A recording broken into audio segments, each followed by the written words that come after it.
yan, kung ganun sana, bakit po ipinroklama yung mga may mga disqualification case? Mas matindi pa nga itong kay Erwin Tulfo eh. Kasi kay Erwin Tulfo, ang issue niya ay yung kanyang citizenship. Abay, pambihira ako, tatakbong senador, tapos ang di umano, yung alleged citizenship niya, pagiging Amerikano niya, na dati pa daw siyang nagsilbi sa Amerika. Hindi po natin sinasabing totoo yan.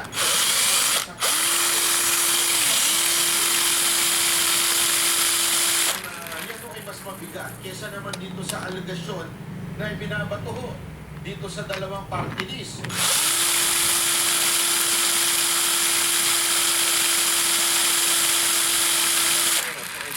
By the way, don't ever forget, everyday yan, 8 to 9 sa SMNI, ang Banateros.